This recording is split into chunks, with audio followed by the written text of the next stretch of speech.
Hello दोस्तों, नमस्कार। SMKC channel में मैं आप सभी लोगों का दिल से बहुत बहुत स्वागत करता हूं। दोस्तों, आज का वीडियो बहुत ज़्यादा इंपॉर्टेंट होने वाला है। एंड ये इसलिए मैं कह रहा हूं क्योंकि रिटेल निवेशकों ने ये सारी चीज़ें बहुत ही कम सुनी होती है। जो मेरे चैनल से जुड़े हुए हैं ऑब्वियसली उनको 1 से 2% तक कुछ नॉलेज होगा, बट बहुत सारे जो रिटेल निवेशक हैं उनको इसके बारे में कोई नॉलेज नहीं होती है, कोई आइडिया नहीं होती है। यस दोस्तों, कल हम लोगों को बाजार में बहुत ज़्यादा हलचल देखने को मिलने वाली है, गड़बड़ी देखने को मिलने वाली है। एंड इसके पीछे की वजह मैं इस वीडियो में आप लोगों को बताने वाला हूं। एंड वो वजह है दोस्तों, विदेश का मार्केट। यस, अमेरिकन बाजार बहुत इंपॉर्टेंट दोस्तों। एफओएमसी की मीटिंग मैंने आप लोगों को कहा था 9 से 10 तारीख इसमें वो मीटिंग कंडक्ट होने जा रही है। एंड आज 10 तारीख है, तो आप समझ सकते हो कि लास्ट डे है। सो यहाँ पे बहुत सारे एक्सपेक्टेशन एफओएमसी मीटिंग में लगाए जा रहे कि ये आउटकम आ सकता है। सो अगर एक्सपेक्टेशन फुलफिल हो जाते तो बाजार तेज़ी से भागेगा, वरना बाजार तेज़ी से गिर भी सकता है अगर एक्सपेक्टेशन फुलफिल नहीं हुए तो। मैं बात कर रहा हूँ अमेरिकन बाजार की। एंड अमेरिकन बाजार अगर गिर जाता है, बढ़ जाता है, तो आप सभी लोगों को पता है दुनिया के सारे मार्केट भी इंपैक्ट हो जाते हैं, इंक्लूडिंग हमारे इंडियन का मार्केट। सो इसी से रिलेटेड कुछ इंपॉर्टेंट पॉइंट्स है जो कि आप लोगों को यूजुअली कोई नहीं बताता, जो मैं आप लोगों को यहाँ पे बताने वाला हूँ नॉलेज पर्पज से रिलेटेड। तो इसीलिए मैं कुछ एग्जाम्पल भी ऐसे दे दूंगा जो शायद से जो फाइनेंस फील्ड से रिलेटेड जो लोग हैं उनको थोड़े से खटक सकते हैं। बट यस, हमारा मकसद यहाँ पे कोई गुमराह करना नहीं है। बट जो छोटे निवेशक होते हैं उनको कुछ भी नहीं होता है, आइडिया होता है, तो उनको यहाँ पे समझाने के लिए ये ऐसे एग्जांपल में देने वाला हूँ। तो चलिए दोस्तों, वीडियो को स्टार्ट करते, बट उससे पहले इस चैनल को सब्सक्राइब करके रख लेना एंड बेल आइकन को भी प्रेस करते रख लेना, तो ऐसे इंटरेस्टिंग वीडियो आप तक यहाँ पे पहुँचने वाले हैं। तो दोस्तों, क्या आज आप लोगों ने मार्केट को यहाँ पे ऑब्जर्व किया? आप लोग यहाँ पे देख सकते हो मार्केट 0.69%, दैट्स इट, इतना ही हम लोगों को यहाँ पे बढ़ते हुए देखने को मिला। मतलब बाजार यहाँ पे एक रेंज में ये स्टेबल है, क्योंकि यहाँ पे सब लोग इंतज़ार कर रहे हैं जो एफओएमसी की जो मीटिंग कंडक्ट यहाँ पे होने वाली है। फेडरल रिजर्व आप लोग कह सकते हो। अभी फेडरल रिजर्व मैंने आप लोगों को बताया था, जैसे कि आरबीआई, हमारे जो इंडियन बैंक की सेंट्रल बैंक कौन है, तो आरबीआई है। आरबीआई कोई भी डिसीजन लेता है सो हमारे इंडिया को अफेक्ट होता है। वैसे ही अमेरिकन बाजार की सेंट्रल बैंक है फेडरल रिजर्व, एंड वो कुछ डिसीजन यहाँ पे ले लेते हैं, उनकी जो मीटिंग है उससे कुछ आउटकम आएगा। सो सिर्फ अमेरिका नहीं, पूरी दुनिया हिल जाती है। यस दोस्तों, वो क्यों हिल जाती है, ऐसा क्यों, तो वो भी मैं आप लोगों को इसी वीडियो में एग्जाम्पल देके समझाने वाला हूँ। बट उससे पहले आप लोग देख सकते हैं हमारा निफ्टी, बिल्कुल आप लोग कह सकते हैं फ्लैट ही पकड़ लेना, 0.69%, मतलब कुछ भी नहीं। एंड सिर्फ ऐसी बात नहीं, हमारा बाजार ही नहीं, अगर आप लोग यहाँ पे अमेरिकन बाजार, उसी के साथ साथ डो जोन्स का जो फ्यूचर्स भी रहता है वो भी अगर आप लोग यहाँ पे देख लेते हो, आपको यहाँ पे मैं दिखाना चाहता हूँ। आप लोग देख सकते हैं जो फ्यूचर्स है 0.08% ना के बराबर चेंज है। क्यों? सभी लोग यहाँ पे वेट करके बैठे हुए हैं। यहाँ पे अगर वो पॉइंट है, वेट करके बैठे हुए कि यहाँ पे एक्सपेक्टेशन के मुताबिक डिसीजन आता है तो बाजार भागेगा, वरना बाजार यहाँ पे गिर भी सकता है। एंड यही कंडीशन अगर आप लोग यहाँ पे चेक करते हो तो आप लोगों को सिमिलर कंडीशन पूरी दुनिया के मार्केट में भी देखने को मिलेगी। लाल और हरा निशान छोड़ दीजिए, सिर्फ परसेंटेज देख लेना, 0.94, 0.88, 0.86, 0.92, बहुत ही स्लाइटली चेंज हम लोग को होते हुए देखने को मिल रहे हैं। 0.21, 0.06, 0.26%, 0.22%, मतलब सभी लोग यहाँ पे इंतज़ार कर रहे हैं कि जो एफओएमसी की जो मीटिंग है उसका जो आउटकम है वो यहाँ पे क्या आने वाला है। सो अभी उस आउटकम में बहुत कुछ चीज़ें रहेंगी, उनके जो फैसले रहेंगे, बट यहाँ पे हम लोगों ने कुछ इंपॉर्टेंट चीज़ों के ऊपर फोकस रखना है। अभी वो कौन सी चीज़ें वो मैं आप लोगों को यहाँ पे बताने वाला हूँ। बहुत कुछ आप लोगों को यहाँ पे आज सीखने को मिलने वाला है। तो चलिए दोस्तों, इस वीडियो को और थोड़ा कंटिन्यू आगे कर लेते हैं। सो दोस्तों, आप देख सकते हैं एक वेबसाइट के ऊपर हम लोग आ चुके हैं। एंड आप सभी लोगों को बताना चाहता हूँ फेडरल रिजर्व। अभी फेडरल रिजर्व, जैसे मैंने आप लोगों को कहा कि सेंट्रल बैंक, अमेरिका की सेंट्रल बैंक, बट ये इसका डिसीजन सिर्फ अमेरिका नहीं पूरी दुनिया देखती है, क्योंकि इंपैक्ट होता है। वो क्यों होता है ज़रूर बताऊंगा।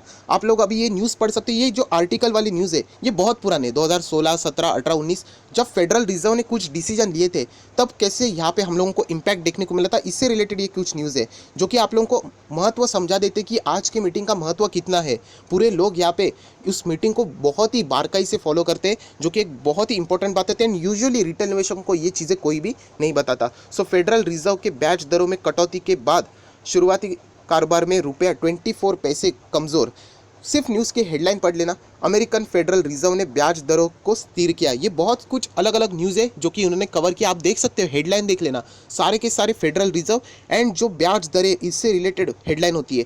आप देख सकते हैं अमेरिकन फेडरल रिजर्व ने ब्याज दरों में नहीं किया कोई भी बदलाव। सो ये हेडलाइन बन जाती है कि फेडरल रिजर्व एंड उन्होंने ब्याज दरों में किया क्या, स्टेबल रखा, बढ़ाया, यहाँ पे कम कर दिया। ये सारी चीज़ें हम लोग को देखने को चाहिए। आप लोग देख सकते हो फेडरल रिजर्व की बैठक से पहले अमेरिकन शेयर बाजार में मजबूती। ये न्यूज़ तो है बहुत पुरानी, बट इस वक्त भी आप लोग देख सकते जो FOMC की जो मीटिंग है, अमेरिकन बाजार देख लेना कितना भाग चुका है। क्यों भाग चुका है, ये उसके पीछे की वजह है क्योंकि FOMC मीटिंग में बहुत ज़्यादा एक्सपेक्टेशन रखे गए हैं एंड वो एक्सपेक्टेशन फुलफिल होने के भी यहाँ पे जो प्रेडिक्शन है वो ज़्यादा कर दिए है। एंड वो क्यों है, उसके पीछे बहुत ही सिंपल रीज़न है, इलेक्शन आने वाला है। अमेरिकन बाजार आप सभी लोगों को पता है, एंड इलेक्शन के दरमियान आप सभी लोगों को पता है हमेशा बाजार का मूड अच्छा रखने का कोशिश कर दिया जाता है। एंड इसीलिए यहाँ पे जो एक्सपेक्टेशन है वो और भी यहाँ पे बढ़ चुका है कि यस जो हम लोगों ने एक्सपेक्टेशन रखे वो यहाँ पे हम लोगों को फुलफिल होते हुए देखने को मिल सकते हैं। एंड इसीलिए अमेरिकन बाजार में ऑलरेडी बहुत ज़्यादा मजबूती छाई हुई है। अगर आप वहाँ पे देखोगे तो राइट्स भी चल रहे हैं, दंगे भी चल रहे हैं, बट स्टिल बाजार भागते ही जा रहा है। कोरोना वायरस के केसेस भी हम लोगों ने देख लिए, सबसे ज़्यादा वही भी है, बट स्टिल क्यों भाग रहे हैं, क्योंकि यहाँ पे इलेक्शन आने वाला है एंड बाजार को निराश नहीं किया जा सकता। इसी से रिलेटेड यहाँ पे ओवर एक्सपेक्टेशन भी अभी हो चुके हैं। अभी यह हम लोगों को कल पता चलेगा कि ये ओवर एक्सपेक्टेशन एक्चुअल में फुलफिल होंगे तो अच्छी बात है, बाजार और कंटिन्यू कर लेगा, बट अगर नहीं हुए तो आप समझ सकते हो कि कितनी बड़ी गिरावट यहाँ पे आ सकती है। सो इसीलिए ये ऑलरेडी मैं आप लोगों को वार्न करके बता रहा हूँ, तो ये बाद में आप लोगों को पता चलेगा कि क्यों ऐसा बाजार गिरता है। अभी आप लोग देख सकते हैं अमेरिकन फेडरल रिजर्व ने ब्याज दर बढ़ाई, फैसले से भारत जैसे देशों में पड़ सकता है असर। सो अभी क्या असर पड़ेगा, क्यों ये चीज़ें मैं बता रहा हूँ आप लोगों को, उसके ऊपर हम लोग अभी कंटिन्यू करने वाले हैं। सो दोस्तों आप लोग देख सकते हैं यहाँ पे अभी डिटेल में हम लोग बात करेंगे FOMC की जो मीटिंग होने वाली है। 3 इंपॉर्टेंट थीम है जिसके ऊपर आप लोगों ने यहाँ पे फोकस रखने वाले एंड कौन कौन सी चीज़ें हैं वो भी मैं आप लोगों को यहाँ पे बताने वाला हूँ विथ एग्जांपल। अभी हम लोग शुरू करेंगे सबसे 2 इंपॉर्टेंट चीज़ें जो कि अभी मैंने बार बार रिपीट किए। सबसे पहले कि बहुत सारे लोग पूछते हैं कि अमेरिकन बाजार ही क्यों इंडियन बाजार को सब लोग फॉलो क्यों नहीं करते। ऐसा ही क्या बात है कि अमेरिकन बाजार गिर जाता है, हमारे बाजार में भी गिरावट, वो भागता है तो हमारे मार्केट में भी यहाँ पे एक रैली आ जाता है, हमारा मार्केट भी भाग जाता है। तो एक छोटा सा एक एग्जाम्पल, रफ एग्जाम्पल देने जा रहा हूँ। आप सभी लोगों को पता है होलसेलर होता है जो सामान बेचता है बहुत बड़ी क्वांटिटी में, एंड कुछ रिटेलर्स होते हैं, छोटे छोटे रिटेलर्स होते हैं, वो भी क्या करते हैं, वो भी सामान बेचते हैं। वो होलसेलर से क्या करते हैं, खरीदते हैं। अभी होलसेलर कोई चीज़ 100 में बेचता है रिटेलर्स को, वही चीज़ रिटेलर्स मार्जिन लगा के 120 में बेचते हैं, राइट।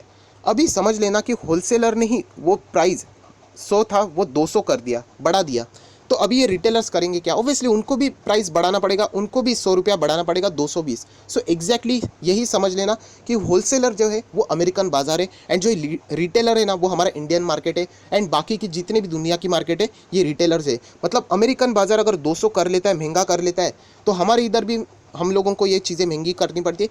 यहाँ पे अगर कोई चीज़ सस्ती हो जाती है तो हमारे इधर भी चीज़ें सस्ती हो जाती है। सो एक रफली एग्जांपल था, इसीलिए मैंने आप लोगों को बताया कि क्यों ये इंपॉर्टेंट होता है, क्योंकि वो होलसेलर है, हम लोग रिटेलर है। तो अभी हम लोग आ जाते हैं सेकंड इंपॉर्टेंट चीज़ के ऊपर, फेडरल रिजर्व। तो मैंने आप लोगों को समझा दिया कि हमारे पास RBI है, वैसे उनके पास फेडरल रिजर्व है, सिर्फ उनका डिसीजन पूरी दुनिया के ऊपर प्रभावित हो जाता है। अभी सेकंड इंपॉर्टेंट चीज़ वो थी ब्याज दरें, जो आप लोगों ने देखा, जो इंटरेस्ट रेट रहता है फेडरल रिजर्व का इंटरेस्ट रेट, एंड ये सबसे ज़्यादा इंपॉर्टेंट है दोस्तों, सबसे ज़्यादा इंपॉर्टेंट। अगर इंटरेस्ट रेट वहाँ पे बढ़ जाता है सो पूरी दुनिया में हम लोग कह सकते हैं भूकंप आ जाते हैं। मतलब ये नॉर्मल दुनिया की बात, नॉर्मल मतलब जब कोरोना नहीं था, कुछ नहीं था, अगर इंटरेस्ट रेट फेडरल रिजर्व बढ़ा देती थी सो डेफिनेटली हमारे मार्केट में गिरावट आ जाती थी। एंड सिमिलर अगर फेडरल रिजर्व इंटरेस्ट रेट कम कर देती थी तो हमारे मार्केट भी बहुत ही अच्छी तरीके से भाग जाते थे। सो अभी ऐसा क्यों, वो भी समझ लेते हैं।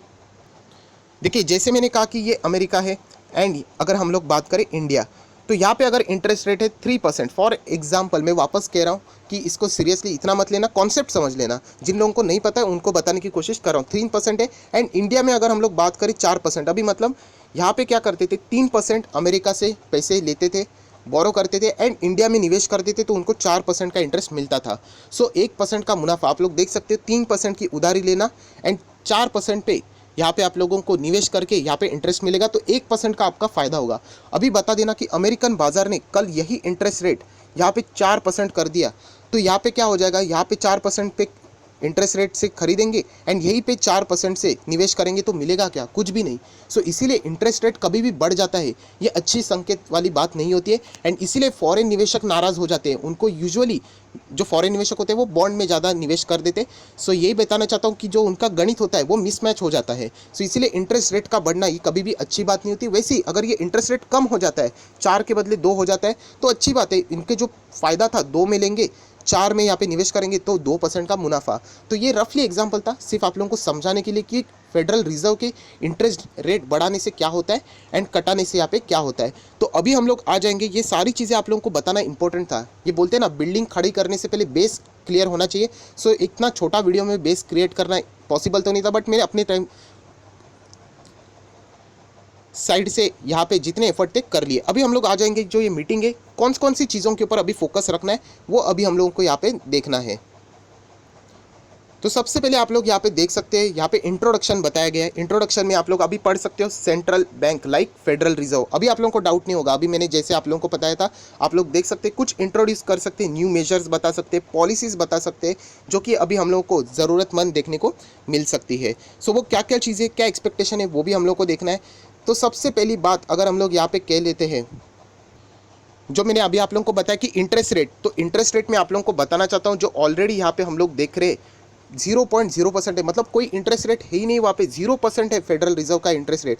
एंड अगर हम लोग यहाँ पे देखते फेड, यहाँ पे उन्होंने ऑलरेडी रिफ्यूज़ कर दिया है कि वो इंटरेस्ट रेट नेगेटिव से रिलेटेड कोई बात हो सके। सो हम लोग एक एक्सपेक्टेशन ज़रूर रख सकते हैं, आज की जो मीटिंग रहेगी उसका जो रेट से रिलेटेड जो डिसीजन रहेगा, आइदर हम लोगों को स्टेबल देखने को मिल सकता है, कोई भी बदलाव नहीं, या फिर यहाँ पे हम लोगों को बढ़ोतरी देखने को मिल सकती है। बट अगर इंटरेस्ट रेट बढ़ जाता है तो अच्छी बात नहीं होगी, बट वो बढ़ना कितना होना चाहिए, 0.25, मतलब 25 बेसिस पॉइंट होना चाहिए। 0.25% से अगर इंटरेस्ट रेट बढ़ जाता है तो स्टिल हम लोग कह सकते हैं कि चलो मैनेजेबल है, उससे ज़्यादा हम लोग को बढ़ोतरी यहाँ पे देखने को नहीं मिलनी चाहिए, वरना यहाँ पे बहुत बड़ा भूकंप मार्केट में आते हुए देखने को मिल सकता है। सो ऑलरेडी मैंने आप लोगों को यहाँ पे कुछ चीज़ें बता दी है। एंड चलिए यहाँ पे जैसे मैंने कहा 3 इंपॉर्टेंट चीज़ें, तो सबसे पहले इकोनॉमिक प्रोजेक्शन। यस दोस्तों, बहुत ही इंपॉर्टेंट है। आप लोगों को बताना चाहता हूँ, यहाँ पे जो क्वार्टर था, मतलब फर्स्ट यहाँ पे मार्च से रिलेटेड, मार्च में यहाँ पे कुछ प्रोजेक्शन किए जाने वाले थे इकोनॉमी से रिलेटेड, अमेरिकन बाजार में वो कैंसिल कर दिए थे, हम लोगों को देखने को नहीं मिले थे, बहुत ज़्यादा अनसर्टेनिटी थी। सो अभी जितने भी यहाँ पे जो हम लोग को इकोनॉमिक प्रोजेक्शन है वो दिखने को मिलने वाले हैं। एंड प्रोजेक्शन कौन सा, नेक्स्ट जो सेकेंड हाफ ईयर है उसका प्रोजेक्शन अभी हम लोग को यहाँ पे देखने को मिलने वाला है। एंड इसी से रिलेटेड बहुत सारे लोगों की नज़रें टिकी हुई है। सो इकोनॉमिक आउटलुक कैसा होगा, इससे रिलेटेड बातें हम लोग को यहाँ पे आज शायद से देखने को मिलेगी। एंड ये सारे लोग यही होप कर रहे हैं कि आज शायद से ये लोग यहाँ पे इसको बात को नहीं टालना चाहिए। सो जो प्रोजेक्शन यहाँ पे होने वाला है, प्रोजेक्शन मतलब अंदाज होने वाला है, तो उन्होंने ये भी कहा है कि यस, कोई डाउट की गुंजाइश नहीं कि यहाँ पे बहुत ज़्यादा अनसर्टेनिटी रहेगी, नंबर्स गलत जा सकते हैं, बट जो प्रोजेक्शन रहेगा यहाँ पे इकोनॉमिक ग्रोथ से रिलेटेड रहेगा, इन्फ्लेशन से रिलेटेड रहेगा, उसी के साथ साथ इंटरेस्ट रेट जो मैंने आप लोगों को बताया ना, उससे रिलेटेड यहाँ पे हम लोगों को बहुत सारी चीज़ें देखने को मिलने वाली है। एंड बहुत ज़्यादा एक्सपेक्टेशन यहाँ पे रखा गया है। सो अगर हम लोग करंट प्रोजेक्शन की बात करें तो आप लोग यहाँ पे देख सकते हो, जो करंटली जो प्रोजेक्ट यहाँ पे बताया गया है, उन्होंने लगभग -54% annualise decline in a Q2, ये हम लोग को यहाँ पे देखने को मिल सकता है। ये सारी चीज़ें उन्होंने प्रोजेक्शन से रिलेटेड यहाँ पे बात कर दी है। सो ओवरऑल देखना है कि एक्चुअल में डेटा क्या आ जाता है। एंड सबसे इंपॉर्टेंट कोई प्रोजेक्शन है दोस्तों, बहुत ही इंपॉर्टेंट, तो वो है रिकवरी। यस दोस्तों, सभी लोगों की नज़रें रुकी हुई है कि रिकवरी कितनी हो सकती है, जो सेकेंड हाफ हम लोग को ऑफ द ईयर में देखने वाला मिलने वाला है। सो रिकवरी कितनी होने वाली, इसके ऊपर भी बहुत ज़्यादा नज़रें रहने वाली है। मुझे पता है बहुत कुछ चीज़ें आप लोगों को नहीं समझ में आ रही है, बट स्टिल कुछ तो आप लोग यहाँ पे अटेम्प्ट करोगे तो आपके दिमाग में ज़रूर जाएगा। सो रिकवरी कितनी रहने वाली, सेकेंड हाफ में ग्रोथ क्या रहने वाली, इससे रिलेटेड भी बहुत ज़्यादा यहाँ पे फोरकास्टिंग की गई कि ऐसा ऐसा होना चाहिए। तो वो अगर फुलफिल हो जाता है तो डेफिनेटली हम लोग को बाजार में जंप देखने को मिल सकती है।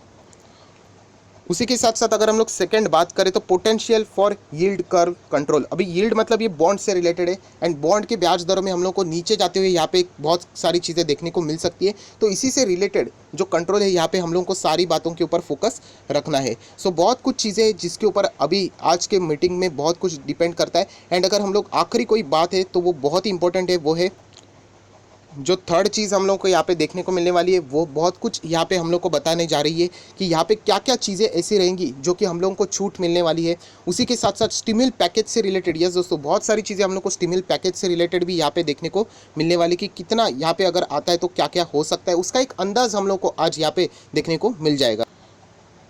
सो दोस्तों, ऐसी कुछ चीज़ें जो कि मैंने रफली बता दी है जिसके ऊपर पूरी बाजार का फोकस रहने वाला है। एंड सबसे इंपॉर्टेंट जो इंटरेस्ट रेट है उसके ऊपर ज़रूर यहाँ पे फोकस रहने वाला है। तो वीडियो को अगर हम लोग समराइज़ करें तो एक डेटा मैं आपके सामने पेश करना चाहूँगा, आप लोग यहाँ पे इजीली पढ़ सकते हैं वीडियो को पॉज करके कि यहाँ पे जो 10 जून FOMC की जो मीटिंग है यहाँ पे क्या क्या एक्सपेक्टेशन हम लोग को देखने को मिलने वाली। तो सबसे पहले आप लोग देख सकते हैं यहाँ पे जो टारगेट रेट है, जो मैंने आप लोगों को बताया कि फेड फंड टारगेट जो रेट यहाँ पे रहेगा आइदर वो 0% सेम रह सकता है, अनचेंज रह सकता है, या फिर 0.25% तक उतना रह सकता है। उससे ज़्यादा अगर हो गया तो बहुत बड़ी तबाही यहाँ पे हमारे मार्केट में आ सकती है। उसी के साथ साथ फॉरवर्ड गाइडेंस कि आगे जाके no change to the forward guidance, ऐसे बहुत सारी चीज़ें जिसके ऊपर आप लोगों ने भी यहाँ पे नज़रें रखनी है। सो इससे कुछ इंपॉर्टेंट बातें जो कि मैंने आपके सामने यहाँ पे बता दी है। उसी के साथ साथ अगर हम लोग और बात किए तो जो इकोनॉमिक फोरकास्ट है आप लोग यहाँ पे पढ़ सकते हैं। इकोनॉमिक फोरकास्ट जो कि मार्च में यहाँ पे नहीं बताया गया था, वो भी अभी इस वक्त हम लोगों को यहाँ पे देखने को मिलने वाला है। सो ओवरऑल कुछ ये चीज़ें हैं जिनके ऊपर भी यहाँ पे बाजार की फोकस रहने वाली है, मीडिया का फोकस रहने वाला है कि क्या क्या चीज़ें यहाँ पे हो सकती है। सो दोस्तों हम लोगों को यही देखना है कि इस डिसीजन के बाद अमेरिकन बाजार में क्या हलचलें होती है, क्योंकि जैसे मैंने कहा कि अमेरिकन बाजार में ये मीटिंग से पहले अगर आप चार्ट पैटर्न यहाँ पे देख लेते हो, इतने कुछ नेगेटिव न्यूज़ होने के बावजूद हम लोग को एक महीने में अमेरिकन बाजार इतना तेज़ होते हुए देखने को मिला है। लगभग 23,000 के आसपास था, जो कि 27,000 को भी काट के ऊपर चला गया है। सो ये कुछ ज़्यादा ही ओवर एक्सपेक्टेशन रखी गई है। अगर ये फुलफिल हो जाती है तो ठीक है, बाजार ये ऊपर चला जाएगा तो हमारे मार्केट में भी एक रैली संभव ज़रूर हो जाती है। बट अगर यहाँ पे चीज़ें एज़ पर द एक्सपेक्टेशन नहीं हो जाती है एंड अगर बाजार गिर जाता है तो आप लोग समझ सकते हो कि कितनी बड़ी गिरावट आ सकती है। एंड यही गिरावट हम लोग को बाकी कंट्रीज़ में भी देखने को मिल सकती है। सो इसी के ऊपर आप लोगों ने फोकस रखना है कि कल के दिन बाजार में यहाँ पे क्या क्या हो सकता है, क्योंकि इस न्यूज़ के ऊपर सारी चीज़ें डिपेंड करती है। एंड इसलिए मैंने कहा कि न्यूज़ बहुत इंपॉर्टेंट होते हैं। अगर अच्छी खासी न्यूज़ सामने आती है तो यहाँ पे हम लोग को अच्छे रिजल्ट भी देखने को मिल सकते हैं। सो आई होप आशा करता हूँ दोस्तों थोड़ी सी चीज़ें आप लोगों को समझ में आई होगी। मुझे पता है कि थ्योरी टाइप था, टफ था, बट स्टिल 10 से 15 मिनट के वीडियो में कोशिश किया आप लोगों को समझाने के लिए। सो एफर्ट अच्छा लगे तो ज़रूर लाइक कर देना एंड दोस्तों के साथ शेयर भी कर देना, तो इनको भी ये सारी चीज़ें होने से पहले ही वहाँ पे एक समझ आ जाएगी क्या क्या यहाँ पे मार्केट में हो सकता है। So that's it, thank you very much दोस्तों। We will be meeting in our next video. तब तक के लिए बाय बाय।